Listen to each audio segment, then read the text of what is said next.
எல்லார் முன்னாடியும் வந்து இந்த மாதிரி நீ எதுக்கு வந்து அங்கே போன அப்படின்னு சொல்லிட்டு கேட்குறாங்க. அந்த ரூம்க்கு நீ போயிருக்க அப்படின்னு சொல்லிட்டு சொல்கிறாங்க.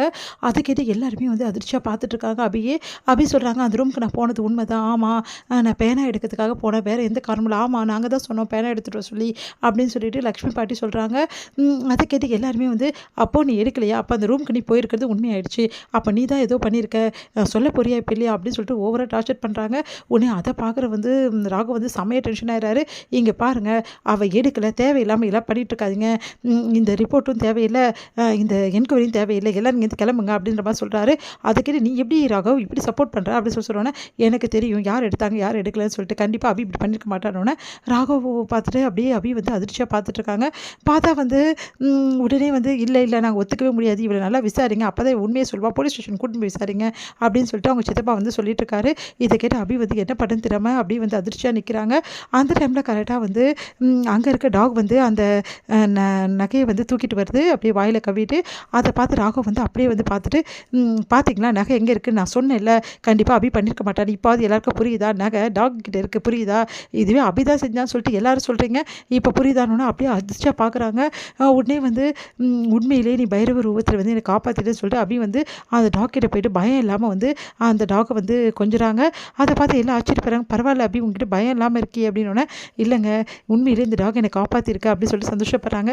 இப்போ புரியுதாங்க நான் எடுக்கலன்னு சொல்லிட்டு அப்படின்னோடனே போலீஸ் வந்து, என்னங்க இது வீட்டில் விழுந்த நகையை வந்து என்கொயரி பேரில் எல்லாரையும் கூப்பிட்டு விசாரிக்க சொல்லிங்க, எங்கள் நேரத்தையும் வந்து வேஸ்ட் பண்ணிட்டீங்க அப்படின்னு சொல்லிட்டு போயிடுறாங்க. உடனே வந்து சரி எப்படியும் நகை கிடச்சிடுச்சு, அதுக்காக வந்து எல்லோரும் என்ன எதுக்கு பார்க்குறீங்க அப்படின்ற மாதிரி சொல்கிறாங்க அவங்க சித்தப்பா. பின்ன உங்களை பார்க்காம நீங்கள் தானே இவ்வளோ பிரச்சனைக்கே காரணம், வந்து இவ்வளோ பிரச்சனை பண்ணியிருக்கீங்க, சே நீங்களாம் அப்படின்னு சொல்கிறாரு. பரவாயில்லைங்க, பிரச்சனை பண்ணால் பிரச்சனை பண்ணியிருப்பேன், இப்போ புரியுதில்ல நான் எப்படிப்பட்டவன்னு சொல்லிட்டு எல்லாருக்கும் அப்படி சொல்லிட்டு போகிறாங்க. நான் மறைஞ்சிருந்து பார்த்து வந்து முரளி வந்து செம்ம டென்ஷன் ஆகிடுறாரு. சே இப்படி ஆகிடுச்சேன்னு சொல்லிட்டு, இப்படி நடந்து போச்சு அப்படி சொல்லிட்டு, நம்ம பிளான் எல்லாமே வந்து அந்த நாய் வந்து சொதப்பிடுச்சு அப்படி சொல்லிட்டு டென்ஷன் ஆகிறாரு. இங்கே வந்து ராகவ் வந்து இப்படி பேசுனது எல்லாத்தையுமே வந்து நினச்சி பார்த்து அபி வந்து ரொம்ப ஃபீல் பண்ணுறாங்க.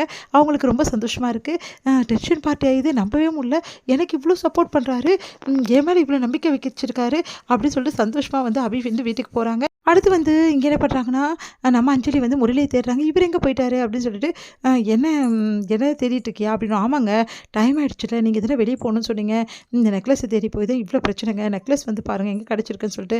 அப்போது அந்த பொண்ணு எடுக்கல, ஏங்க அந்த பொண்ணு எடுக்கவே எடுக்கல, நீங்களும் எங்க அப்படின்னோடனே சரி வா போகலாம் அப்படின்னு சொல்லிட்டு 2 பேரும் போகிறாங்க. எனக்கு மூட் அவுட்டாக இருக்குது, அப்புறம் போகலாமா அப்படின்றாரு.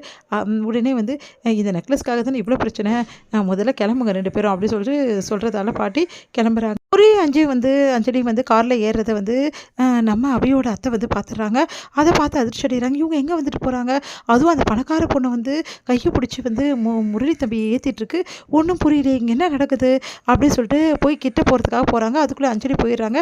உடனே முரளி, என்னப்பா இது, எப்படி அஞ்சலி உனக்கு பழக்கம், அதுவும் வந்து இந்த அளவு வந்து க்ளோஸாக இருக்கீங்க அப்படின்ற மாதிரி பேசுகிறாங்க. உடனே ஐயோ இவங்க பார்த்துட்டாங்களா, வேறு என்ன பண்ண, இல்லைங்க அவங்க ரொம்ப கஷ்டப்பட்டாங்க, கீழே விழுந்துட்டு போகிறாங்க, யாருன்னு தெரில, அதனால் நான் காப்பாற்றி வந்து பாவமாச்சுன்னு சொல்லிட்டு உள்ளே ஏற்றி விட்டேன் அப்படின்னு. அப்படியாப்பா, அந்த பொண்ணு ரொம்ப நல்ல பொண்ணுப்பா, அவள் பேர் தான் அஞ்சலி, அபிக்கு அவ்வளோ உதவி பண்ணியிருக்கா அப்படின்னு. ஓ அப்படிங்களா, சரி எனக்கு தெரியாதுங்க, அவங்க பாவம் வந்து ரொம்ப கஷ்டப்பட்டுருக்காங்க, அதனால தான் காரியம் பண்ணப்பா அப்படின்னு சொல்லிட்டு பாராட்டிட்டு போகிறாங்க. அப்பா தப்பிச்சோம் அப்படின்னு சொல்லிட்டு முரளி யோசிக்கிறாரு. இது முடியுது.